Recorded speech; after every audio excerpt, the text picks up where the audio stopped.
बड' लेटेस्ट आपडेटआव बयखौबो बरायबाय। दिनैनि रादाबखौ फरायदों आं प्रमद खाख्लारि। गिबि निउज आपडेटआव दङ बारग' एमएलए रुपज्योति कर्मीया बिजेपिआव जयेन जाबाय। आसाम कंग्रेस राजखान्थियारि हान्जानि राजखान्थियारि खहा।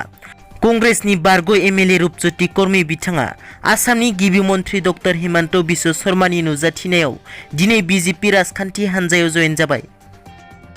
नैथियाव दङ खौरां बिजोङाव फोसावनाय बादिब्ला बोसोराव 1 लाख आरजिनाय नखर, सरखारि साख्रि मावग्रा नखर, गिदिर गिदिर दखाननि बिगोमा, गामिनि धुनि नखरारिफोरा रेशन कार्डखौ गथायफिननांसिगोन। थामथियाव दङ बिसिया फिसायखौ गोदोना हास'ना बुथारदों। आसामनि नलबारिनि गान्थियायाव गिख्रंथाव बुथारनायनि जाथाय। फिसायनि इनाय सहायनो हायियाव गोदोना हास'ना बुथारो बिसिया। दिनै फुङाव जायो बे गिख्रंथाव जाथाया। बुथार जाग्रा फिसायनि मुङा दुलुमणि शर्मा आरो बुथारगिरि बिसिनि मुङा रेखा देबी। मिथिनो मोननाय बादिब्ला फ्राय सानफ्रोमबो बिसि फिसाय सानैनिबो गेजेराव नांज्लायनाय जाबाय थायोमोन। रबिबार खालि हराव खामानि गैजायै फिसाय दुलुमणिया बिसिनिफ्राय 50,000 रां नागिरनानै नांज्लायदोंमोन। गोलाव समनिफ्रायनो बेफोरबायदि जाथाया जाबोबाय थानायजों लोगोसे दिनैबो नांज्लायनायनि जाहोनाव बिसिया रागा जोंनानै सुरि आरो ब्लेडजों फिसायखौ गोदोना हास'नानै बुथारो। बे जाथायनि उनाव नलबारि पुलिसा जाथायसालियाव सहैयो आरो बुथारगिरि बिसिखौ हमना लांना थानायाव सोंथि खालामगासिनो। ब्रैथियाव दङ रायजोआव जानो हागौ संग्रा गेसनि आंखाल। कर'नानि गिख्रंथाव थासारि आरो कार्फिउनि गेजेरावनो रायजोनि थागिबिफोरनि थाखाय आरो मोनसेबाव दुखुनांथाव खौरां सफैदों। रायजोआव आंखाल जानो हागौ संनाय गेसनि।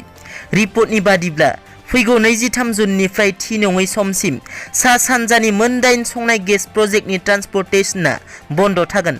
नर्थ इस्ट पेकेट एलपिजि ट्रान्सपर्टार एसोसिएशनआ माखासे दफा गोनां दाबिखौ लानानै बे हेंथा सोमावसारनाय हाबाफारिखौ लादों। जायगानि सुबुंफोरखौ नागारनानै गुबुन जायगानि एबा रायजोनि सुबुंखौ खामानिनि बिबान होनायनि खैसारनि बेरेखा बे हेंथा सोमावसारनायखौ खालामदों ट्रान्सपर्टेशननि मावथिफोरा। बिनिखायनो 23 जुननिफ्राय सा सानजानि फारियै साहा गुवाहाटी, मिर्जा सरपारा दुलियाजान, सिलचर गोपानारी डिमापुर, बङाइगाव आरो साइकमाइनि बटलिं प्लेन्टआ बन्द थागोन। बाथियाव दङ दिनै आसाम डिसेस्टार मेनेजमेन्टआ कर'ना गोसारनायखौ होबथानायखौ लानानै सिगांनि एसअपिखौ इयुननि गोदान नेमफोर फोसावनायसिम फोलावनानै होदों।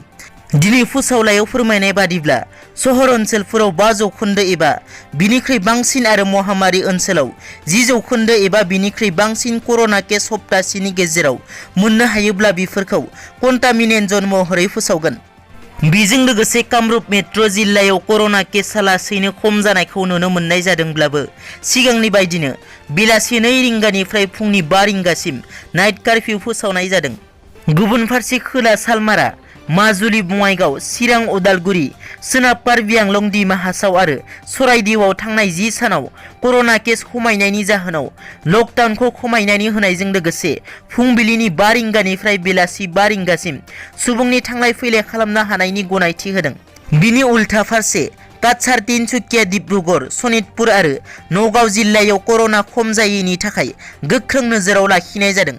जुदि जेबो सोलायनाय नुनो मोननाय जाया अब्ला गोख्रोंसिन नेम फोसावनो हागौ बे जिल्लाफोराव। बेफोर जिल्लाफोरनि सोलाय गुबुन गासैबो जिल्लाफोराव बेलासिनि 1 रिंगानिफ्राय फुंबिलिनि 5 रिंगासिम सुबुंनि थांलाय फैलाय खालामनायखौ गोख्रों बन्द फोसावनाय जादों। दिनैनि रादाबा एसेनोसै। नोंथांमोना जुदि आंनि चेनेलखौ दासिमबो साबस्क्राइब खालामाखै अन्नानै साबस्क्राइब खालाम। गोजोन्थों।